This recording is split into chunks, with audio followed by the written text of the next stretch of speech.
भाभी का love story. मेरी भाभी जो आगरा में रहती थी, शादी के बाद जब मैं उनसे पहली बार मिला तभी घुल मिल गया। मैं उनसे उनके लव स्टोरी के बारे में पूछने लगा, तब उन्होंने मुझे अपनी लव स्टोरी के बारे में बताया। मेरी भाभी का नाम तान्या है। यह 2018 की बात है, जब वह गांव में थी। घर पर 9 देवी पूजा हो रही थी। उस समय एक लड़का वहां आया और भाभी के जस्ट सामने बैठ गया और उन्हें देखने लगा। भाभी को पहले तो वो लड़का बहुत गलत लगा, फिर उसने भाभी को बहुत ज्यादा देखना शुरू कर दिया। तान्या भाभी को बहुत प्रॉब्लम होने लगी और उसे मन बहुत अनाप शनाप बोलती थी। एक दिन जैसे ही वो भाभी के पास आया, भाभी ने एक जोर का थप्पड़ उसके गाल पर जड़ दिया। वो बहुत डर गया और उस लड़के ने भाभी को देखना बंद कर दिया। वो लड़का उन्हें अब परेशान नहीं कर रहा था, उसने उनकी गली में आना भी बंद कर दिया था। तब भाभी को बहुत परेशानी होने लगी, क्योंकि वो उसके लड़के के परेशान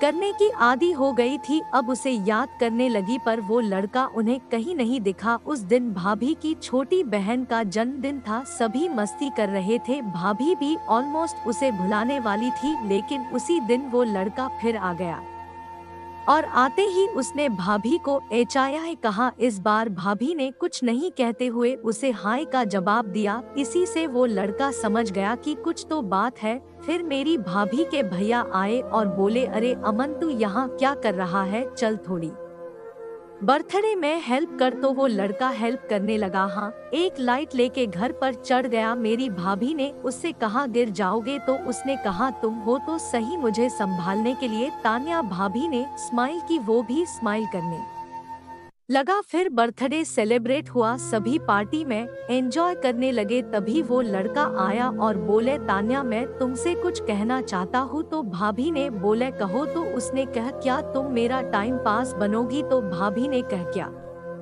कह रहे हो। तो वो लड़का पहले डरने लगा और उसने बोल दिया, आई लव यू तान्या, मैं तुमसे बहुत प्यार करता हूँ, तुम मेरी जरूरत हो। भाभी तो पहले से ही उससे प्यार करती थी, लेकिन फिर भी बोल दिया, सोच कर बताऊंगी, तुम अपना फोन नंबर दे दो। और 2 दिन बाद भाभी ने बोल दिया, आई लव यू। तो अमन और लव स्टोरी शुरू हो गई। आफ्टर 6 मंथ भाभी की साड़ी तय हो गई और वो लड़का दोनों अलग हो गए। इसी गम में भाभी ने अपने हाथ पर उसका नाम चाकू से लिख डाला और यह सुनते ही उस लड़के ने भी हाथ पर नाम डाल लिया। शादी वाले दिन वो लड़का बहुत रोया और 3 दिन तक रोता रहा। फिर भाभी ने उसे मेरे फोन से कॉल की और कहा, तुम मेरे देवर के दोस्त बनकर मुझसे मिलो, मैं तुमसे मिलना चाहती हूँ। और वो आ गया और मौका देखकर मैंने उन दोनों को मिलाया। वो लड़का दोनों मिलते ही बहुत रोए और जो भी मन की बातें थी सभी शेयर की। आखिर में लव दी एंड करने जा रहे थे। फिर मैंने कहा, जस्ट स्टॉप, मैं किसी को नहीं बताऊंगा, तुम अपना प्यार रेगुलर रखो। और आज भी वो एक दूसरे से मिलते हैं और किसी को पता भी नहीं है। क्या इस लड़के ने सही किया? कमेंट कर हमें बताएं। अगर आपकी भी ऐसी स्टोरी है तो हमें